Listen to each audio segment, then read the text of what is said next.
Mesdames, Messieurs, bonsoir. Voici les titres. La DIRPA réagit à la vidéo de la télévision Arte, une télévision étrangère. Stop au dénigrement et à l'intox au sein de l'armée. Un point de presse a été animé en ce sens. Nous y reviendrons plus en détail.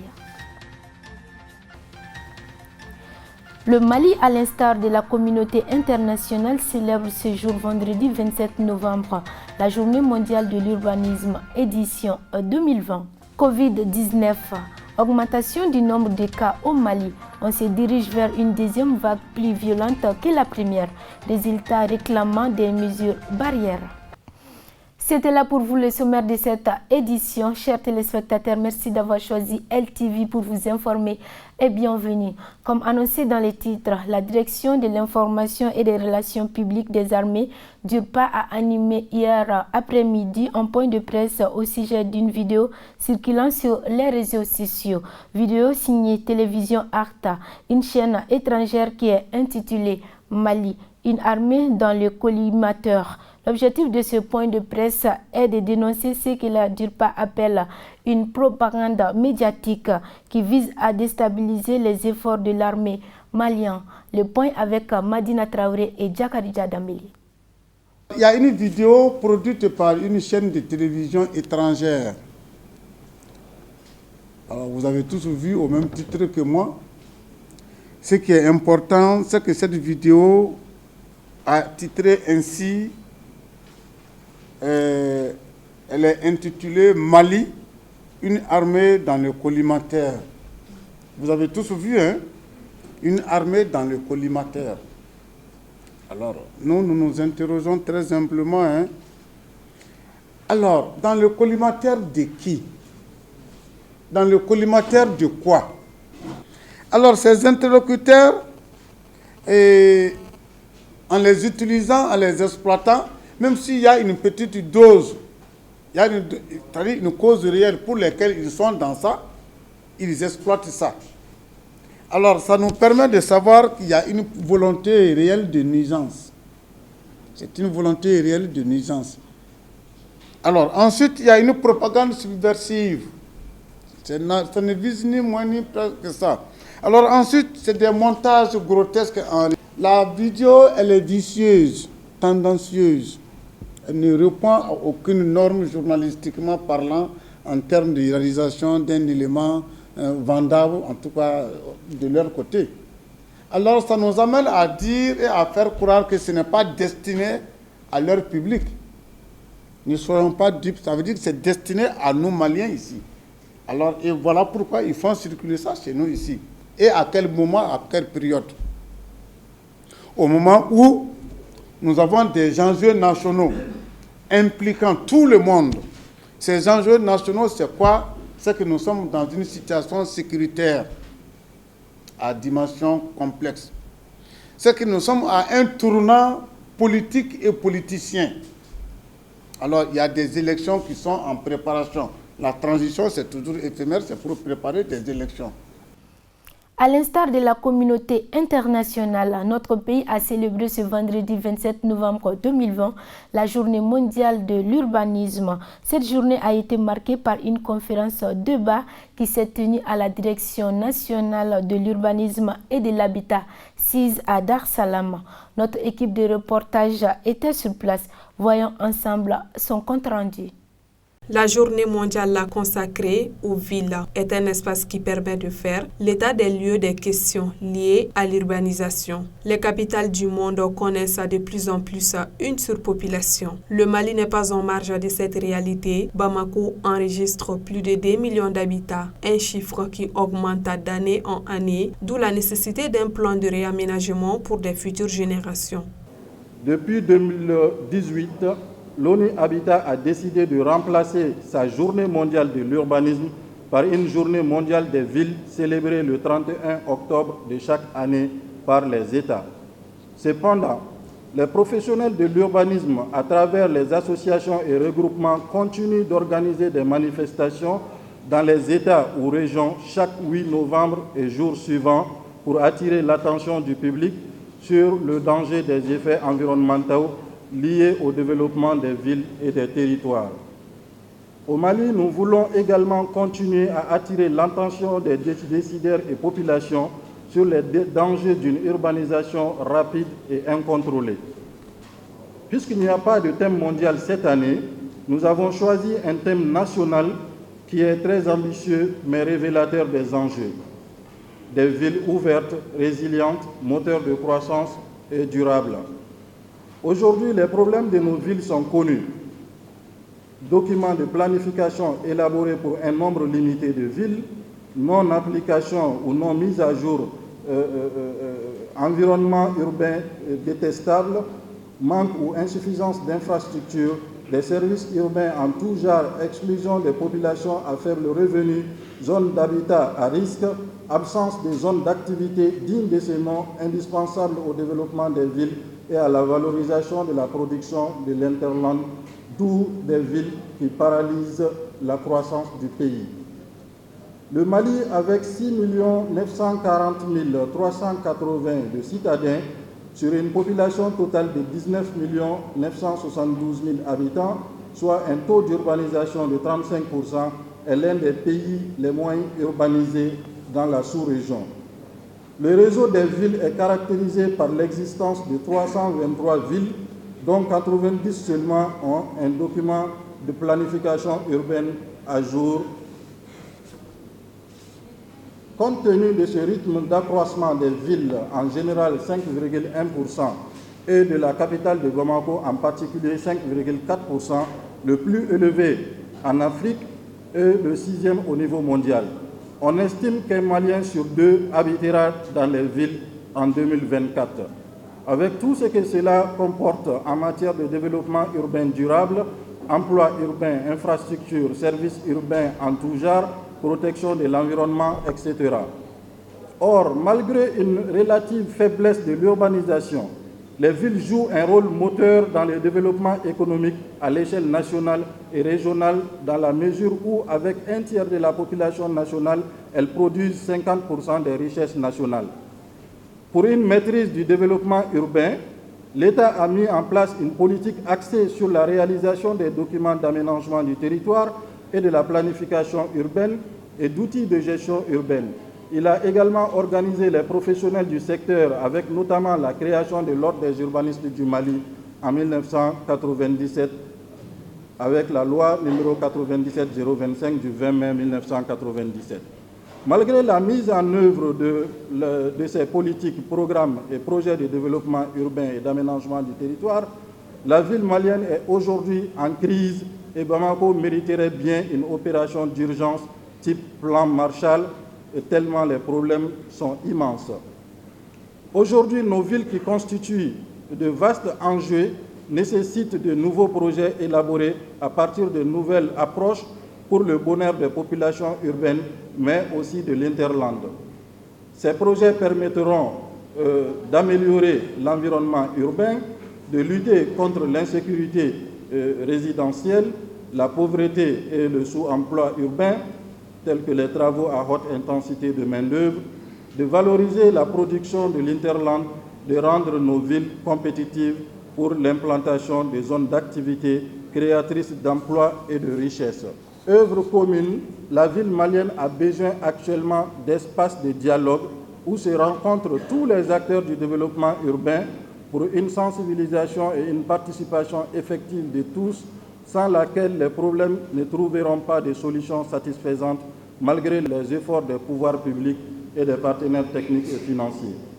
Le directeur national de l'urbanisme et de l'habitat, Al-Maïmoun Ag Al-Mustafa, pour sa part dira que cette célébration représente une opportunité d'informer le grand public sur des thèmes liés à des enjeux de l'urbanisation et du rôle qu'il pourra jouer en tant que moteur de la croissance économique durable, du développement social et culturel, de la protection de l'environnement au Mali.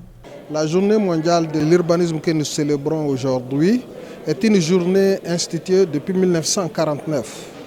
Et chaque année, elle est célébrée dans le monde. Mais au Mali, ce n'est que dans les années 2014 qu'on a commencé à célébrer la journée. Donc, elle est célébrée chaque année le 8 novembre. Mais ce qu'il faut retenir, c'est que c'est en fait tous les mois qui est dédié aux urbanistes. Et nous avons choisi de la célébrer courant mois de novembre, cette journée du 27. Voilà, compte tenu de nos différentes préoccupations, on a décidé de la célébrer aujourd'hui pour attirer l'attention. C'est vraiment pour sensibiliser et attirer l'attention de tous les Maliens sur les défis liés à l'urbanisation. Parce que nous rencontrons suffisamment de problèmes dans nos villes qui sont liés au non-respect des documents d'urbanisme que nous-mêmes nous avons élaborés. Ce non-respect fait que aujourd'hui nos villes sont en train de s'étaler sans aucune infrastructure, aucun équipement de base. C'est pour tous ces problèmes qu'on a décidé vraiment de célébrer cette journée pour sensibiliser le public malien, pour sensibiliser l'administration malienne, pour sensibiliser les élus sur la problématique de l'urbanisation et les risques qui sont liés à cette façon de faire.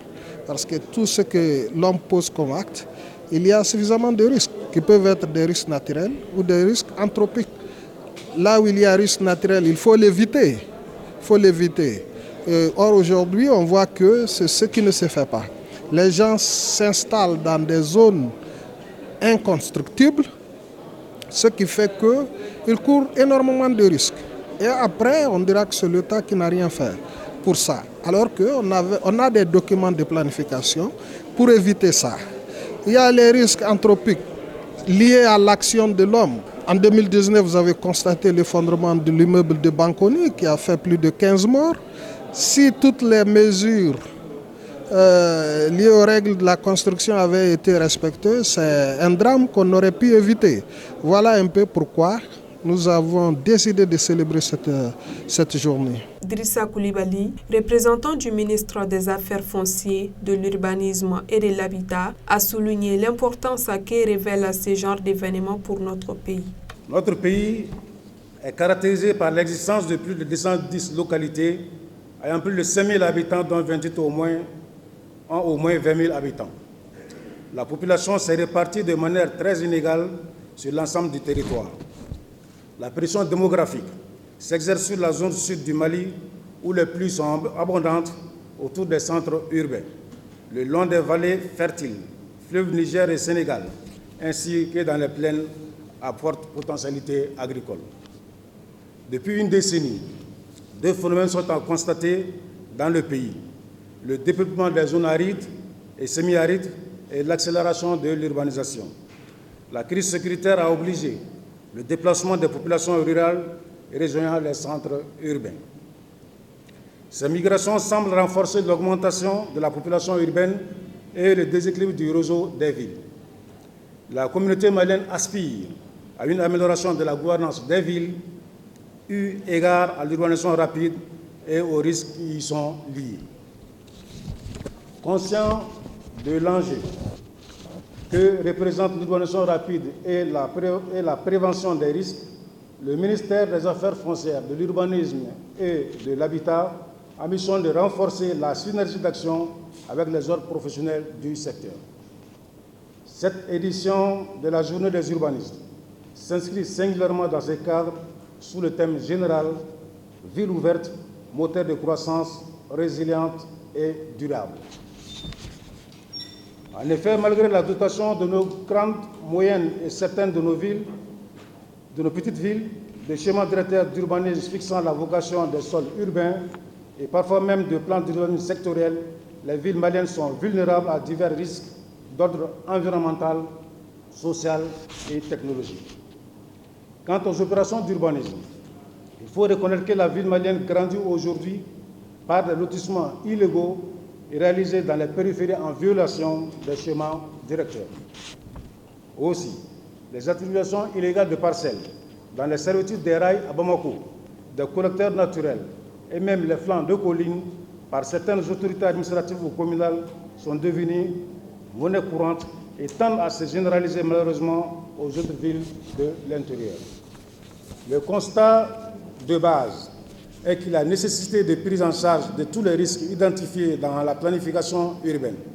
Ces lotissements et attributions de terrains non structurants pour la ville ne respectent aucune règle d'urbanisme, notamment en matière de hiérarchie et de cohérence de la voirie urbaine et de programmation des équipements collectifs. Le laisser-faire ne fera pas développer la ville de manière rationnelle. Le résultat sera donc une urbanisation sans aucun développement économique au détriment des droits d'accès aux services urbains de base. Face à ces enjeux multiples, la mise en œuvre de la politique de décentralisation au Mali, appuyée par le transfert des compétences en matière d'urbanisme aux collectivités territoriales, doit veiller à ce que les gouvernants des entités décentralisées, je vais parler des élus, les représentants de l'État auprès des communes, je parlerai des préfets et sous-préfets, et les tribunaux appuient les services techniques compétents de l'État pour prioriser l'application stricte et rigoureuse des dispositions des documents de planification urbaine. La dite cérémonie a pris fin par une photo de famille. Vivement la prochaine édition.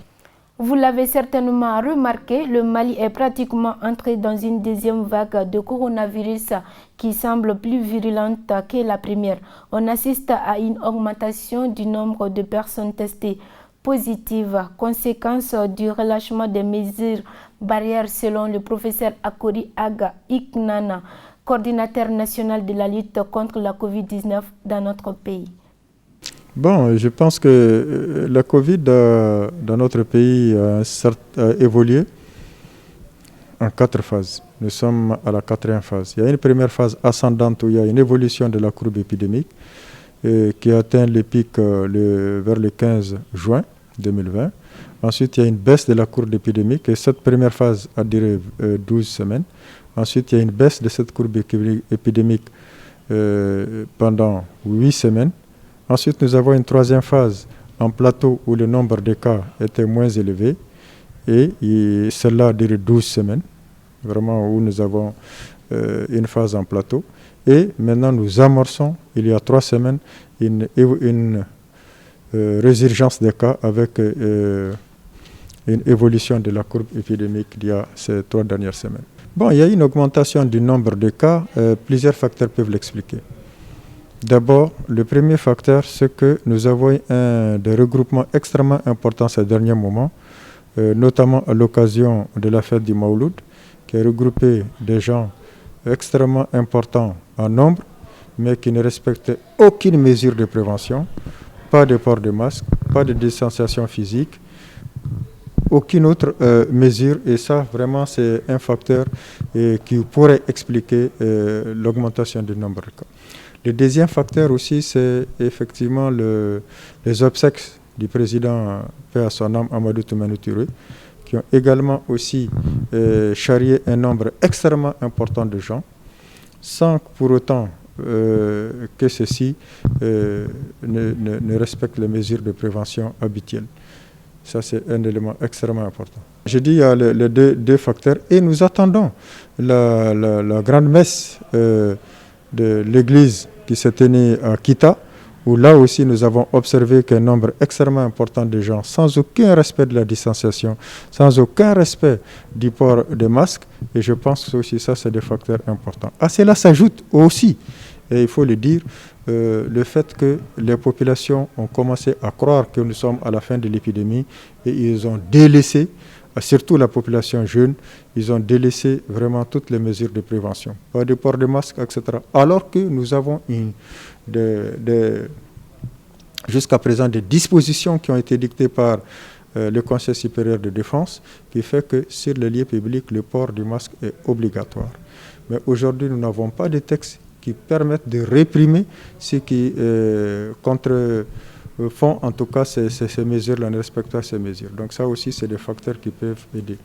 Et enfin, je pense qu'aussi nous avons des cas importés, en particulier en direction des mines, qui passent souvent directement au niveau des zones minières sans passer par Bamako, donc qui échappent souvent au contrôle, n'est-ce pas, en termes de surveillance épidémiologique. Ça aussi, c'est des facteurs qui peuvent expliquer une augmentation de ces derniers moments du nombre de cas de la Covid dans notre pays.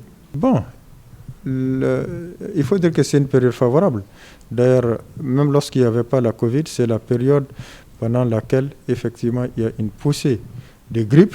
Ça, c'est vraiment pratiquement à pendant ces saisons.